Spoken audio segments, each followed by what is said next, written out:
Bonjour à toutes, à tous. Est-ce que vous m'entendez bien? Est-ce que vous voyez bien le support avant qu'on commence? N'hésitez pas à me le signaler dans le chat. Et comme ça, après, on pourra commencer.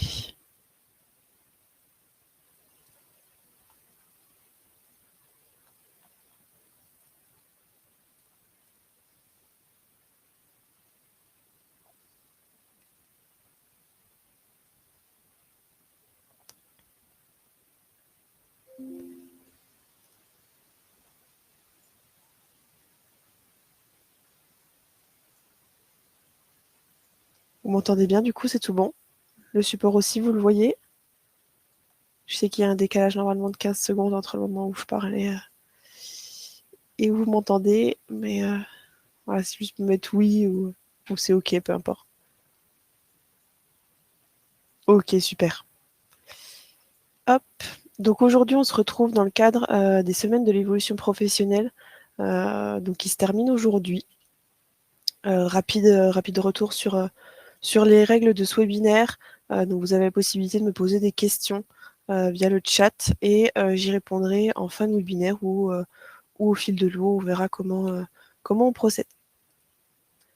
Au niveau des semaines de l'évolution professionnelle, donc elles se déroulaient du 6 octobre au 17 octobre. Donc elles sont organisées par l'APEC et Avenir Actif, qui sont des opérateurs du conseil en évolution professionnelle des salariés du privé et indépendants. C'est également en association avec différents partenaires régionaux et nationaux. Et donc ces semaines de l'évolution professionnelle étaient sur un programme de 75 webinaires thématiques. Moi, je suis Céline Cardin, donc coordinatrice pédagogique, et plus particulièrement, je m'occupe du service CEP au sein d'Avenir Actif Grand Est. Et plus précisément, je suis basée sur Nancy. Et aujourd'hui, on va aborder comment développer sa marque employeur à travers le conseil en évolution professionnelle. Donc au programme, on va voir donc le conseil en évolution professionnelle, comprendre la marque employeur, le CEP et la marque employeur. Et à la fin, on aura un petit temps d'échange avec des questions et réponses. Tout d'abord, le conseil en évolution professionnelle. Le conseil en évolution professionnelle, qu'est-ce que c'est? Déjà, il a 5 valeurs principales. C'est un dispositif qui est gratuit, confidentiel, neutre, accessible et impartial. Accessible dans le sens où vous avez des sites qui sont à proximité de vos lieux d'habitation. On est répartis sur l'ensemble du territoire. Impartial et neutre, dans le sens où le conseiller qui accompagne le bénéficiaire ne porte aucun jugement sur la situation, sur le ressenti ou ce sur quoi la personne elle échange au cours de l'entretien. Donc le CEP, c'est un service public qui est à destination de tous les salariés et indépendants pour faire le point sur sa situation professionnelle et, dans le cas échéant, pouvoir élaborer, formaliser et mettre en œuvre une stratégie qui vise à son évolution professionnelle. Pour qui? En fait, on est répartis en 5 opérateurs. Moi, chez Avenir Actif, donc nous, on est à destination des salariés et indépendants, mais il y a également donc 4 autres opérateurs qui existent, que vous connaissez sûrement. Donc il y a l'APEC, qui est à destination des cadres, France Travail pour les demandeurs d'emploi, l'Union nationale des missions locales pour les moins de 26 ans et Cap Emploi pour les personnes en situation de handicap. Ici, vous retrouvez à droite l'offre de service du conseil en évolution professionnelle. C'est ce sur quoi le conseiller peut accompagner les bénéficiaires. Donc, il peut l'accompagner à prendre du recul sur sa situation, à s'informer sur les opportunités, que ce soit des opportunités en termes de formation ou d'emploi, évoluer dans son entreprise, se former, valoriser ses compétences et son expérience et l'orienter par la suite, s'il le souhaite, vers des prestations complémentaires comme la VAE, donc qui est la validation des acquis de l'expérience, ou encore le bilan de compétences. Il peut également l'accompagner dans ses démarches pour devenir entrepreneur, changer de métier ou de secteur, trouver un emploi, ou encore mieux dialoguer avec mon employeur, par exemple, dans le cadre des entretiens professionnels annuels, pour pouvoir peut-être aborder certaines choses avec son employeur et créer ainsi du coup un dialogue social entre les deux parties. L'objectif, ça va être de permettre aux individus de faire ses propres choix, professionnels, m'en parlant, d'évoluer, notamment par l'accroissement de ses aptitudes, le développement de ses compétences et également l'accès à de nouvelles qualifications professionnelles. En pratique, comment ça se passe? En fait, il y a un premier rendez-vous qui va permettre d'identifier les besoins et de définir les objectifs qui sont à réaliser, bénéficier d'un conseil qui sera adapté à la demande ou aux besoins, puisque finalement, comment le conseiller s'adapte à la situation et aux besoins de la personne pour pouvoir finalement y répondre au mieux. Et ça va permettre également d'obtenir des informations qui seront personnalisées, utiles au projet. Donc là, le premier rendez-vous, c'est vraiment finalement un état des lieux pour dégrossir, on va dire, un petit peu la situation, voir ce qu'il en est, peut-être les obstacles, les difficultés qui sont rencontrées par la personne, les demandes aussi, tout simplement, parce qu'il n'y a pas forcément des difficultés qui sont rencontrées. Et ensuite, pouvoir peut-être lui donner les différentes démarches qui sont à suivre, les différents objectifs, s'il y en a, et pouvoir réaliser les différentes étapes à la suite de ce premier rendez-vous. À la suite de ce premier rendez-vous, il y a deux possibilités. Soit c'est un besoin qui est ponctuel, où la personne elle vient avec une demande qui est claire et elle repart finalement avec les différentes démarches à réaliser et elle les réalise en totale autonomie. Et si besoin, il reste quand même de toute façon la possibilité de pouvoir prendre rendez-vous à nouveau avec son conseiller, que ce soit 1 mois, 2 mois, 6 mois ou 1 an après le premier rendez-vous. Peu importe, il y a toujours la possibilité de reprendre contact. Ou alors, suivant le besoin de la personne et suivant la situation, et ce qu'elle veut aussi également, elle peut choisir de poursuivre l'accompagnement avec le conseiller en le sollicitant avec autant de rendez-vous qu'il le faudra, que ce soit 3, 4, 5, 6, peu importe, ça peut être espacé également dans le temps pour pouvoir réaliser les différentes démarches, l'accompagner au cours de son projet, pour pas qu'il soit laissé à la dérive, si je puis dire. En pratique, comment ça se passe? Il y a du coup des rendez-vous qui sont individuels avec un conseiller référent. Donc ça sera soit sur site ou à distance, on propose les rendez-vous en plurimodalité, c'est-à-dire qu'on peut les avoir soit en présentiel, donc sur site, ou en distanciel, donc c'est-à-dire soit en visio, soit par téléphone. Il y a également des ateliers collectifs pour bénéficier de dynamiques de groupe. Les thématiques sont différentes suivant ce qui est proposé au cours de l'année. Il y a également des ressources en ligne pour pouvoir avancer à votre rythme, des mises en situation professionnelle pour pouvoir découvrir un secteur, un métier, peut-être valider un projet si on a déjà eu une idée en tête.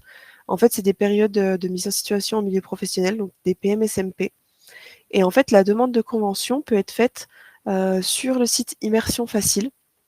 Et en fait, c'est comme une convention de stage finalement classique, où il y aura donc la partie du bénéficiaire, donc la personne qui est concernée par l'immersion, la partie de la structure qui accueille le bénéficiaire, et il y a également donc la partie de la structure qui encadre cette convention pour pouvoir couvrir la personne en cas de s'il y arrive quoi que ce soit sur le lieu d'immersion. Et ça va permettre également des mises en relation avec des partenaires spécialistes pour pouvoir bénéficier de leur expertise spécifique, puisque le CEP a des réponses aux questions que peut lui poser le bénéficiaire, mais s'il y a besoin de connaissances ou de compétences plus spécifiques, c'est là qu'il peut faire appel à des partenaires qui seront aux alentours et qui répondront au mieux aux besoins de la personne. Ensuite, on va passer au point 2, donc comprendre la marque employeur. Déjà, pour vous, en un mot ou en une courte phrase, peu importe, qu'est-ce que ça vous évoque, la notion de marque employeur? Pour cela, je vous laisse me le dire dans le chat.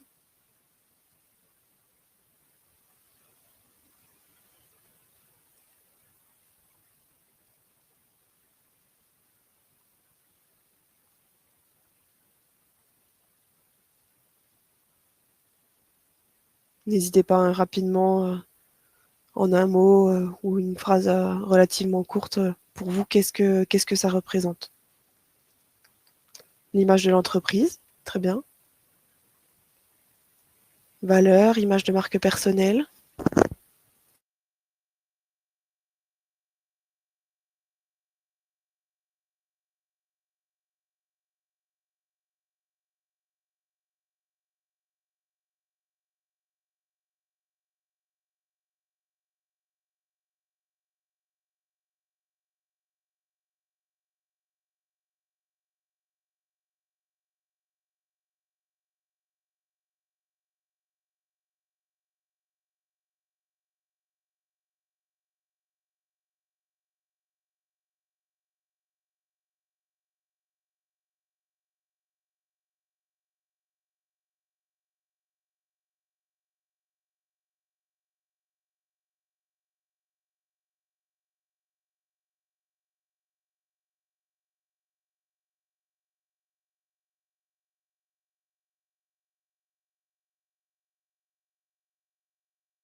Perception, attractivité, distinction, communication.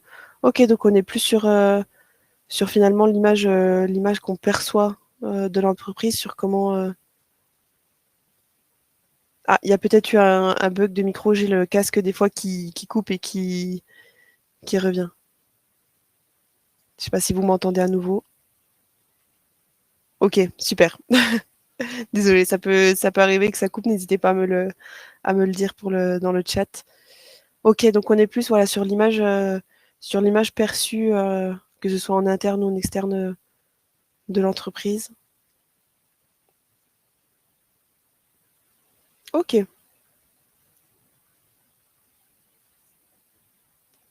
Est-ce qu'il y a d'autres idées avant qu'on passe à la suite? Sinon, je fais défiler.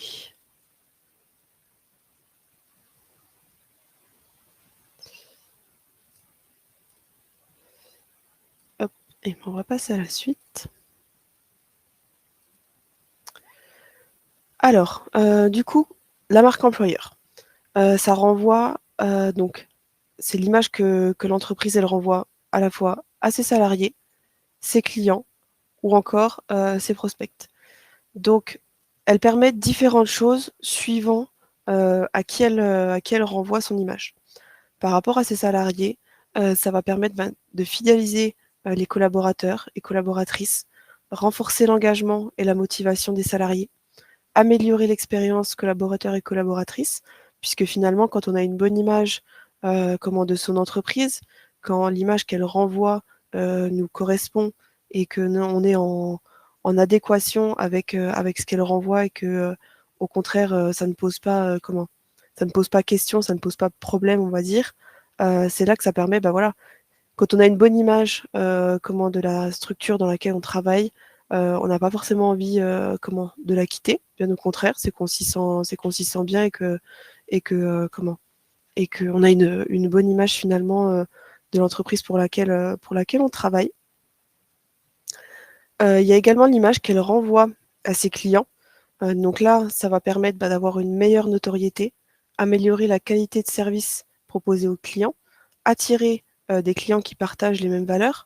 Le fait de propager une image qui est, on va dire, bonne, voilà, ça permet d'avoir davantage de personnes qui prennent contact avec la structure, qui souhaitent, qui souhaitent venir, qui souhaitent, ça attire, voilà, davantage de personnes extérieures.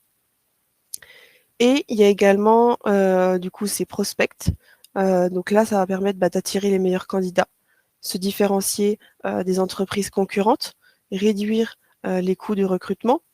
En fait, voilà, l'image, ça va vraiment permettre de se démarquer des autres entreprises, des autres structures, des autres, voilà, des autres, des autres entités, on va dire, et d'attirer également les meilleurs candidats, puisque par exemple, s'il y a des personnes qui souhaitent, qui sont en recherche d'emploi, elles vont plutôt regarder l'image que renvoie l'entreprise, voir comment elle est perçue, et c'est là que ils vont se diriger forcément vers celles qui les attirent le plus.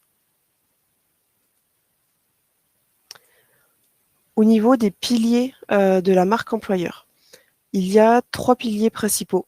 Donc la communication externe, communication interne et la cohérence et authenticité.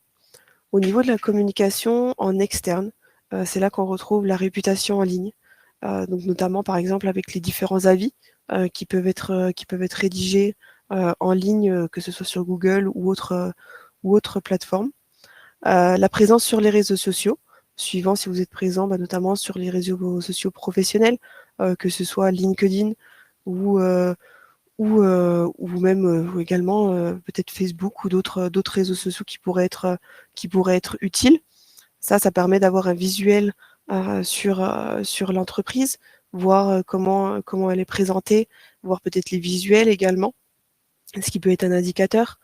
Et il y a également l'expérience candidat dans le processus de recrutement, puisque imaginons que même si un candidat ne soit pas retenu, si le processus s'est déroulé correctement, qu'il a eu finalement une réponse négative, mais qu'il a quand même eu une réponse par rapport à sa candidature, il sera quand même satisfait du fait d'avoir eu une réponse quant à sa candidature, qu'elle soit positive ou négative, car ce qui n'est pas forcément toujours le cas au niveau des réponses. Parfois, il faut relancer pour savoir ce qu'il en est, pour au final apprendre que voilà, on n'est pas forcément retenu. Donc, le processus, c'est quelque chose qui est en jeu dans la marque employeur. Et même si la personne ne sera pas retenue, mais que le processus se sera bien passé, elle peut éventuellement parler de l'entreprise ou de la structure autour d'elle. Il y a également la communication en interne, donc avec la culture de l'entreprise, les valeurs qui s'y trouvent, l'expérience collaborateur, collaboratrice, c'est-à-dire comment se sentent les personnes, les salariés qui travaillent au sein de l'entreprise. Est-ce que l'ambiance, comment est l'ambiance, comment se déroule finalement l'entente entre les différents collègues, mais également avec la direction. Et c'est pour ça qu'on va aborder donc également la pratique RH, comment se déroulent les relations avec la manager, comment se déroulent les relations également avec des plus hautes instances comme la direction, voir comment sont abordés également les entretiens professionnels. C'est toutes ces petites choses-là qui font partie également du coup des pratiques RH. Et enfin, on retrouve cohérence et authenticité, dans laquelle on y retrouve donc l'importance de l'alignement entre la promesse externe, donc la communication qui est faite autour de l'entreprise, comment on veut qu'elle soit perçue, et la réalité en interne, donc notamment avec l'expérience des collaborateurs et collaboratrices. La différence, il peut y avoir des fois une différence entre comment on veut que l'entreprise elle soit perçue et comment finalement l'expérience elle est vécue. Comment finalement les valeurs des fois qu'une entreprise peut prôner en extérieur ne sont pas forcément présentes en interne, et c'est des fois ce choc un petit peu cette rupture qu'il peut y avoir entre l'image qu'on donne et comment c'est en réalité. Je suis désolée, je bois rapidement de l'eau.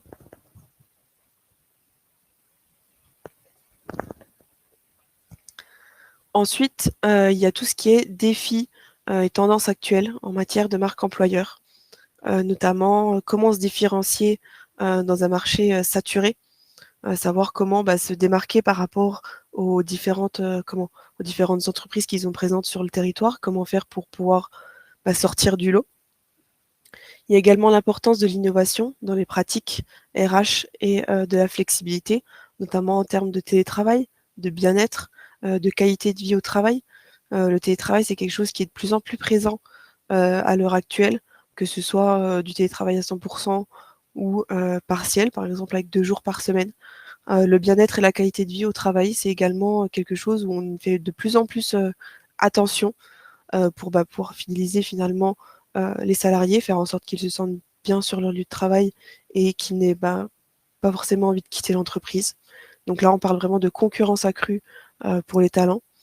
Et il y a également l'évolution des attentes des collaborateurs et collaboratrices, notamment au niveau de la génération Z et des millennials. Ils ont davantage d'attentes en matière de valeurs, d'éthique, d'équilibre, vie professionnelle, vie personnelle. On n'est plus forcément sur des attentes en termes de seulement le poste de travail, voir si les missions nous plaisent, voir si comment ce qu'on réalise et ce que le domaine nous plaît. On est également sur ce qui fait partie de l'environnement dans lequel on travaille. Il y a plus d'attentes voilà, autour de cet environnement, savoir si les valeurs correspondent comment à celles qu'on peut avoir personnellement. Au niveau de l'éthique, l'équilibre vie professionnelle, vie personnelle, faire attention, on fait davantage attention maintenant, enfin du moins les générations Z et les millennials, sur le fait que la vie professionnelle n'empiète pas forcément trop finalement sur la vie perso, que les deux restent quand même distincts, que chacun, on va dire, reste à sa place, on va dire ça de cette façon-là.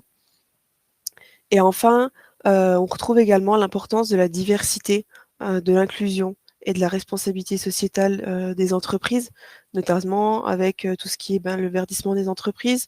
On parle également tout ce qui est lutte, euh,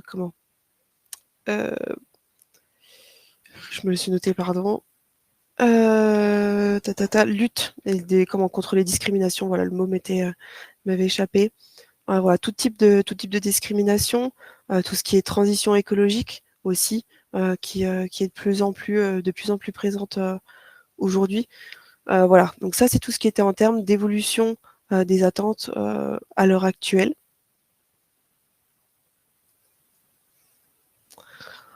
Ensuite, on va faire le lien maintenant entre le CEP et la marque employeur. Pourquoi finalement faire appel au conseil en évolution professionnelle? Le conseil en évolution professionnelle, il va pouvoir permettre différentes choses. Tout d'abord, il va pouvoir permettre de trouver les meilleures solutions à la convergence entre les envies à la fois du salarié et les besoins de l'entreprise. Donc, il va vraiment permettre de faire le lien entre les deux parties. Il va pouvoir faciliter le dialogue en entreprise. Donc, comme je le disais tout à l'heure, dialoguer avec mon employeur, ça fait partie de l'offre de service du CEP. Donc, ça va pouvoir permettre finalement aux bénéficiaires, donc aux salariés, s'il en ressent le besoin, d'avoir recours au CEP pour pouvoir savoir comment aborder peut-être certaines choses avec son employeur. Ça va pouvoir également aider à développer des compétences face aux nouveaux besoins. Peut-être qu'il y a des postes qui évoluent, que les compétences également, voir s'il y a des compétences qui peuvent être transversales, voir si il faut peut-être une montée en compétences du salarié. Ça va permettre également d'aider à la compréhension et à la mise en place des différents dispositifs de formation et leur financement. Tout simplement, si une personne, un salarié souhaite réaliser une formation, savoir quel type de financement, auquel type de financement il a le droit, voir ce qui est possible. Aider à l'insertion des travailleurs en situation de handicap également. Et enfin, préserver la santé physique et la qualité de vie au travail des salariés au sein de leur organisation. Donc voilà les points principaux sur lesquels le CEP peut intervenir et pourquoi c'est possible de faire appel au CEP.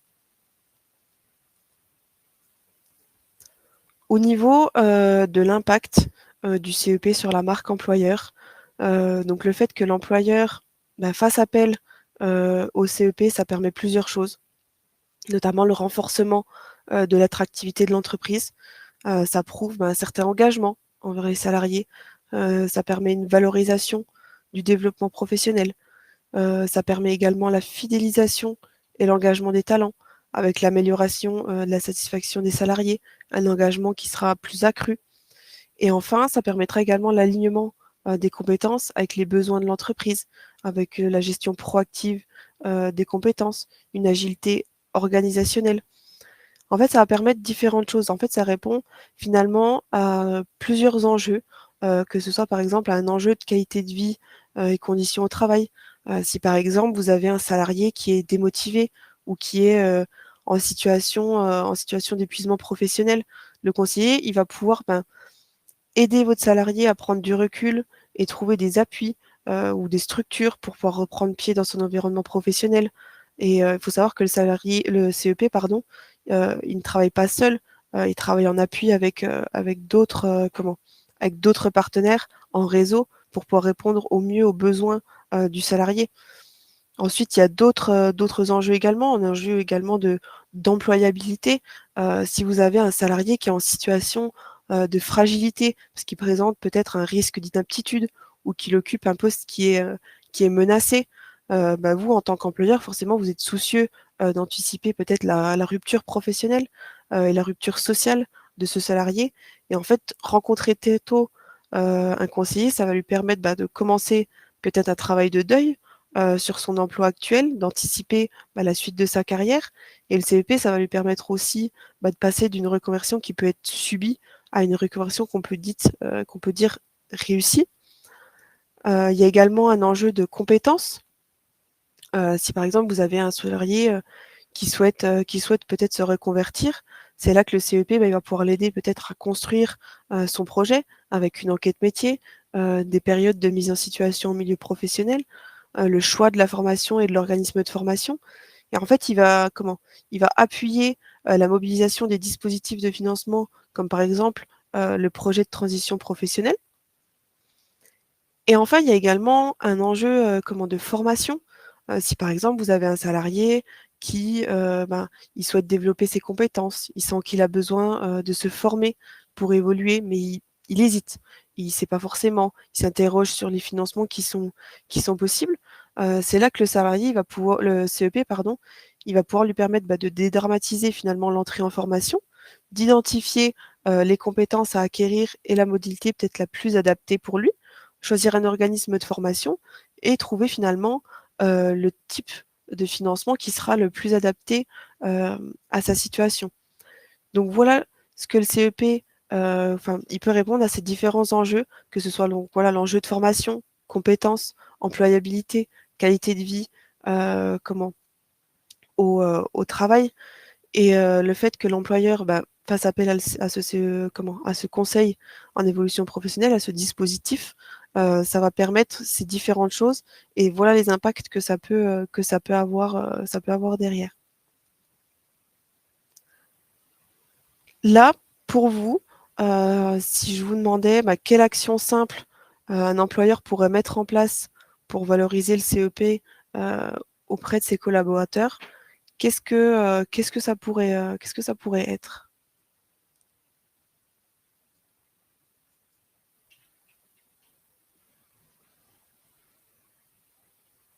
Je vous laisse me le dire rapidement dans le chat si vous avez quelques idées.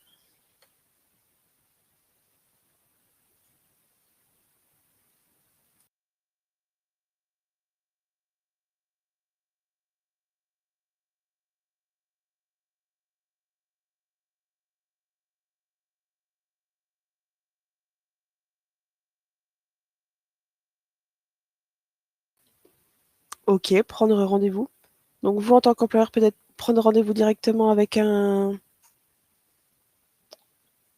conseil en évolution professionnelle ou dire directement à votre salarié de prendre rendez-vous.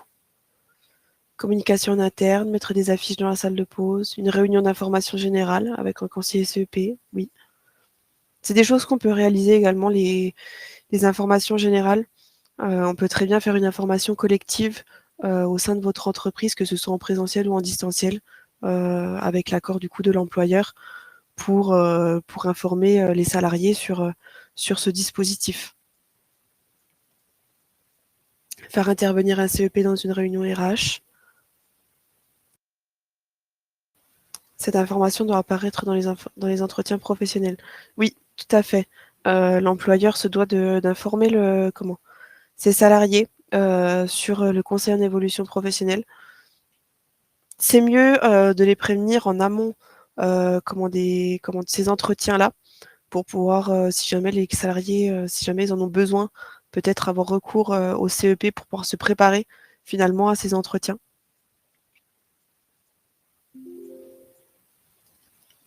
Flyers également, oui, on met à disposition tout ce qui est affichage, donc c'est-à-dire les affiches, les flyers, ça peut être en format digital également.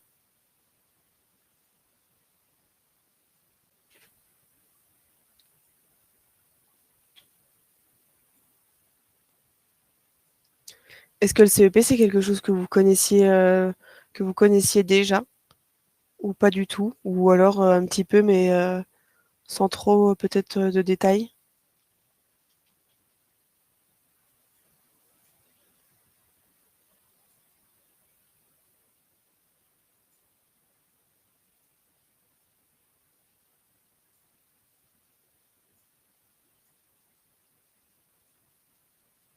Ok, pas du tout.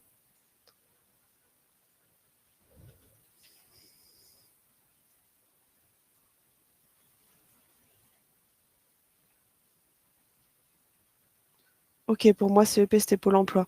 Oui, effectivement, c'est comment? France Travail, comment c'est l'un des opérateurs, mais du coup, on est 5 opérateurs au total à proposer le conseil en évolution professionnelle. Oui, les webinaires, effectivement, on en parle à chaque fin de webinaire, puisque comment? C'est les opérateurs Avenir Actif et APEC qui organisent les semaines de l'évolution professionnelle et ça fait partie de cela. Découvert il y a un mois sur LinkedIn. Ok. Ok, donc pour certains, c'est directement c'est une découverte et pour d'autres, ok. Vous en aviez déjà entendu parler, mais peut-être avec d'autres opérateurs ou alors via les derniers événements. Ok,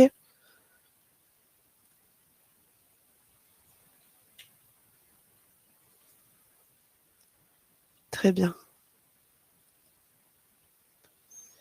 Donc concrètement, pour parler plus précisément des outils d'accompagnement dans le cadre de mon CEP, donc il y a des réunions d'information, donc là, comme je le disais, des réunions d'information qui peuvent être collectives ou également des réunions d'information avec l'employeur directement pour qu'il puisse après informer les salariés.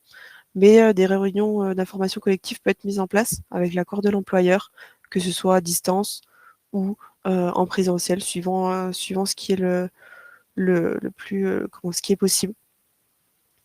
Il y a également des informations sur les secteurs et les métiers porteurs, la formation, les financements, la santé au travail. Ça, c'est tout type d'informations que peut donner le conseiller pardon, en évolution professionnelle. Il y a également des kits de communication pour informer les salariés. Donc, on a tout ce qui est affiches, plaquettes, flyers, etc.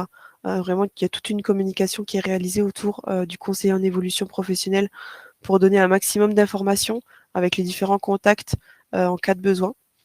Des méthodes et outils pédagogiques d'aide à la prise de décision. Des outils permettant une meilleure compréhension du bassin d'emploi et des besoins du territoire en termes d'emploi.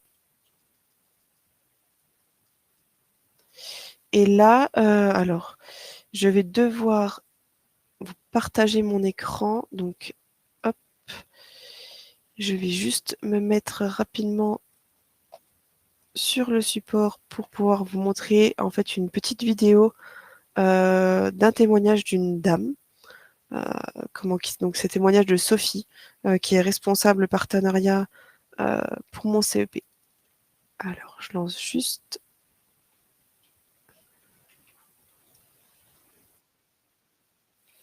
Hop, je remets la vidéo dès le début.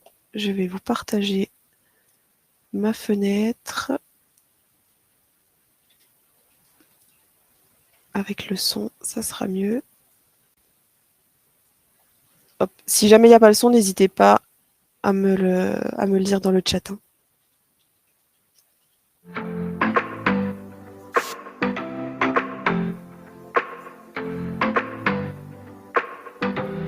Le CEP est souvent associé à la reconversion, à la mobilité externe, et c'est loin d'être le cas.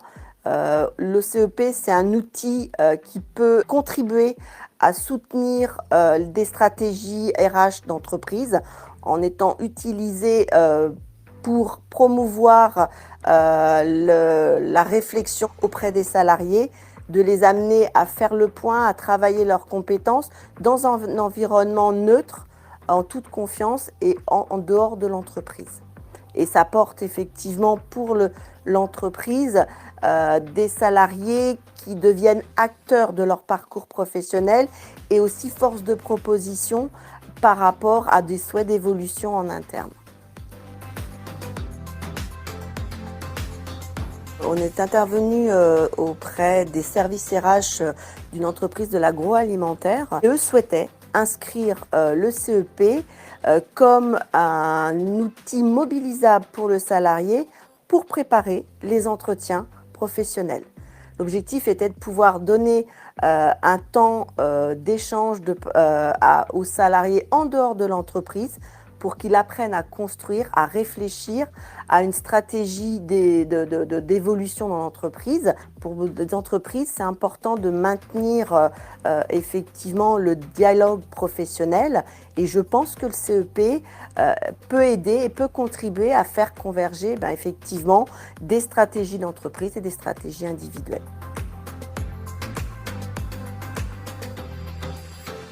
Pour une entreprise, l'intérêt du CEP, c'est de pouvoir effectivement avoir un outil qui va amener les salariés à se mettre en dynamique. Ça peut être un moyen de fidéliser et de maintenir les ressources dans l'entreprise et de ne pas avoir une fuite effectivement de compétences. C'est un service gratuit à la main du salarié. C'est un dispositif qui est personnalisé, qui permet d'avoir un accompagnement avec une personne qui est neutre, de confiance, qui va apporter de l'information, du conseil, qui va pouvoir aider à poser les choses, à prendre du recul.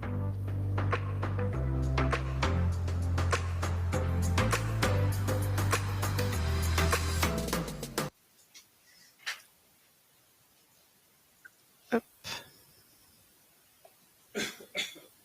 Je vais vous repartager le document.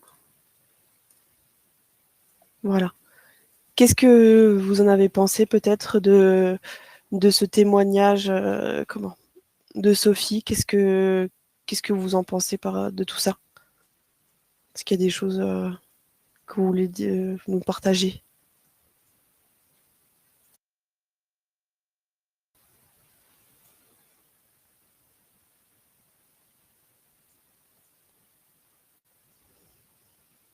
Est-ce que vous êtes en accord peut-être pour ceux qui connaissent un petit peu le CEP ou pour ceux qui ne connaissaient pas, mais que, au vu des informations que j'ai données, est-ce que pour vous, vous êtes d'accord avec ce qu'elle dit ou au contraire pas du tout peut-être aussi, c'est possible.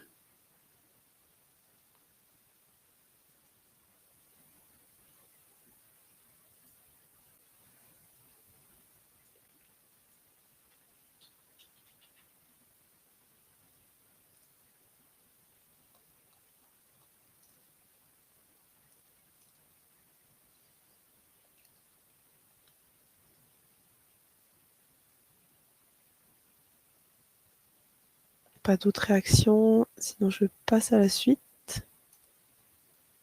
Hop. Pour vous, par rapport à tout ce que j'ai pu vous montrer aujourd'hui, quels mots ou peut-être idées vous allez retenir finalement de ce webinaire par rapport à la marque employeur, le lien entre le CEP et la marque employeur, le CEP le lien qu'il peut y avoir entre le CEP et l'employeur, le salarié. Finalement, ils sont tous les trois liés avec des enjeux communs. Qu'est-ce que vous retiendrez Qu'est-ce que vous retenez finalement de ce webinaire? Ça peut aider les salariés à proposer des choses. Les métiers non diplômés ne veulent pas toujours se former. Il faut les convaincre. Effectivement.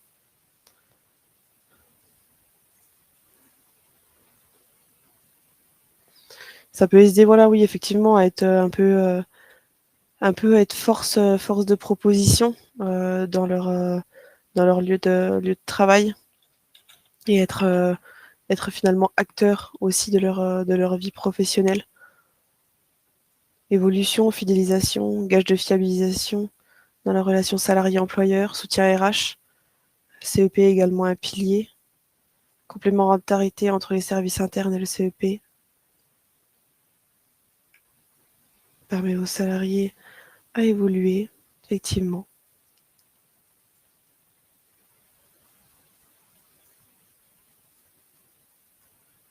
Accompagnement externe, neutre et bienveillant. C'est vrai que ça peut être une personne, enfin c'est de toute façon une personne, c'est un dispositif qui est totalement neutre et qui regarde la situation du salarié avec un regard neuf, sans préjugés, sans jugement. Il est vraiment là, voilà, pour répondre à la demande, répondre aux besoins, s'adapter à la situation de la personne. C'est un bon moyen de réaligner à ce qu'on aime, ce dans quoi on a des compétences, effectivement. Et puis même s'il y a des doutes qui peuvent ressortir de la part des salariés, c'est là que si jamais il en parle avec l'employeur, bah, peut-être voir pour une montée en compétences, voir les formations qui sont peut-être possibles. Mise à jour pour les employeurs des nouveaux dispositifs. C'est vrai, ça peut servir également à informer l'employeur sur ce qui existe, les nouveautés, peut-être les mises à jour de certains dispositifs.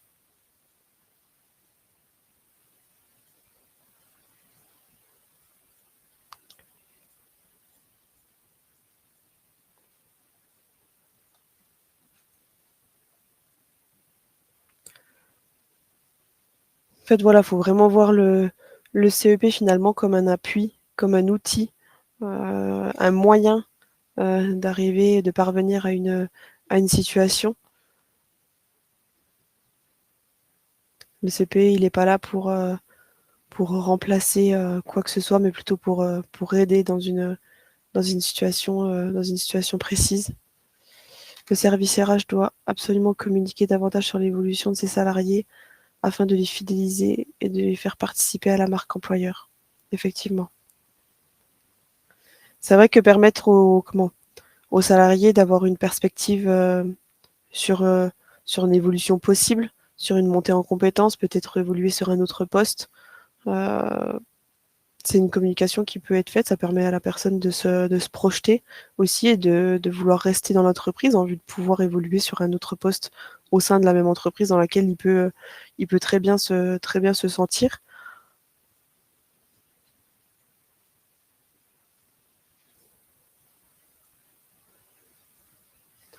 Accompagnement plus des contrats précaires.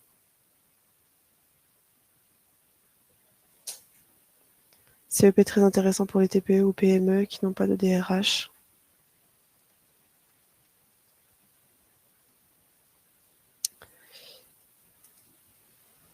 Est-ce que vous avez des questions par rapport au CEP ou est-ce que pour vous c'est clair? Voilà, rapide rappel. On a notre site dont je vais vous parler normalement juste après. Mon CEP mon-cep.org où en fait il est possible de prendre rendez-vous avec un conseiller. Il y a également un numéro si vous cherchez sur internet à nous contacter pour atterrir sur la plateforme. Il y a des questionnaires, enfin pas des questionnaires, mais il y a moyen de nous contacter sur le site internet pour pouvoir peut-être prendre contact par la suite avec nous, pour peut-être avoir des informations collectives auprès des salariés, notamment pour pouvoir les informer sur le conseil en évolution professionnelle, sur en quoi ça consiste, les différents principes du conseil en évolution professionnelle, les valeurs qu'il porte, l'offre de service de façon globale, voir ce que ça peut apporter aux entreprises, ce que ça peut apporter aux salariés. Ça permet également voilà, d'encadrer tout ce qui est PMSMP, donc les périodes de mise en situation en milieu professionnel, les immersions.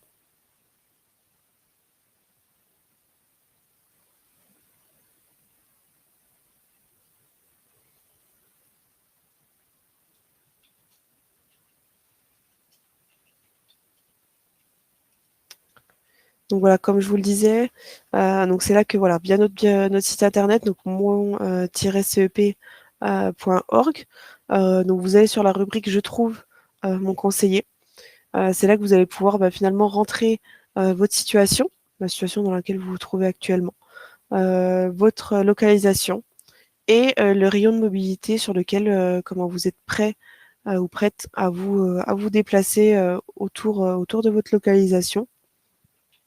Et ça va vous permettre de trouver les différents sites qui se trouvent à proximité de votre lieu d'habitation et d'avoir accès du coup avec un conseiller le plus rapidement possible en vous donnant finalement les rendez-vous les plus proches en termes de temporalité.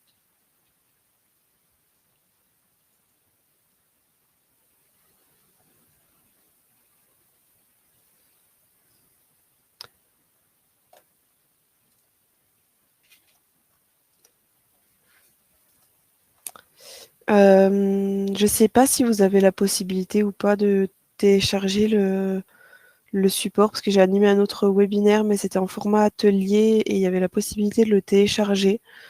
Je ne sais pas si dans le cas où ça vous intéresserait, est-ce que si vous avez la possibilité de le télécharger, n'hésitez pas à me le dire.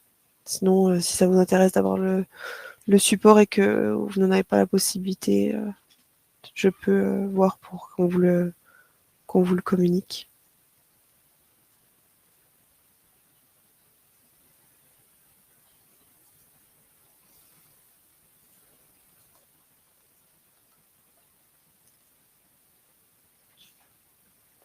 Ok, certains le glissent dans le chat.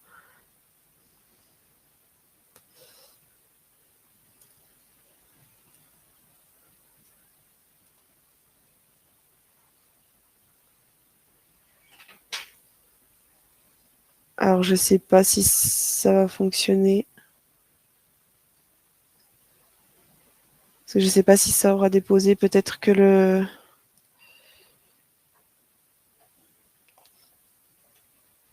Ok, non.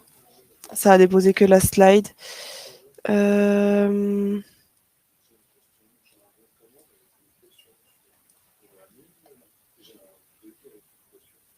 Ah oui, partagez sur le chat. Ok. Vous me direz si ça fonctionne.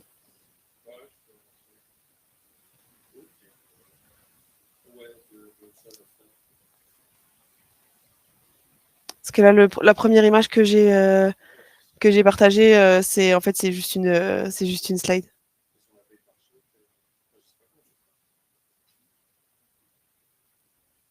Ok. Bon bah si le dernier fonctionne, c'est top. Comme ça, voilà, ça permet aussi d'avoir en tête les infos.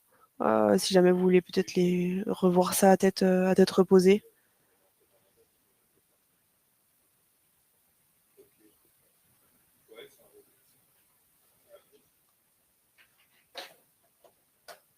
Ouais, le bleu, c'était une image. En fait, ça a juste donné la slide sur laquelle on est actuellement.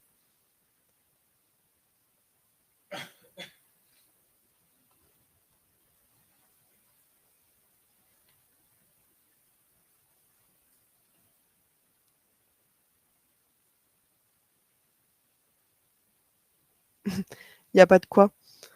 Il n'y a pas de quoi.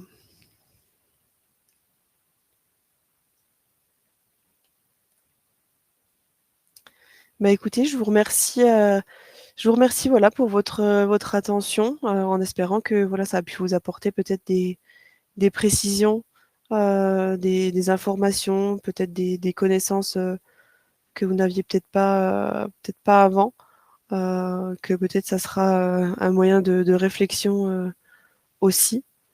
Et voilà, je vous remercie en tout cas d'avoir assisté à ce webinaire, ça aurait été un plaisir. Et peut-être à une prochaine fois. Et, euh, et voilà. S'il n'y a pas d'autres questions, on peut s'arrêter là.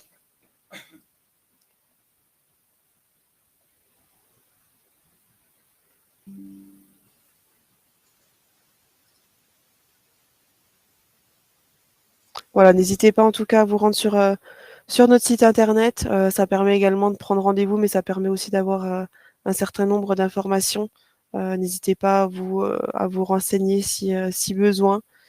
Et voilà, il n'y a pas de souci.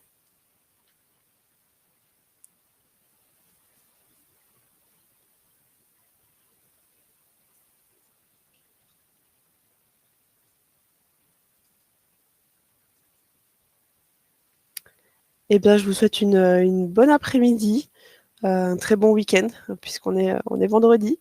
Et voilà, une bonne continuation à toutes et à tous dans votre parcours professionnel. Et je vous remercie encore.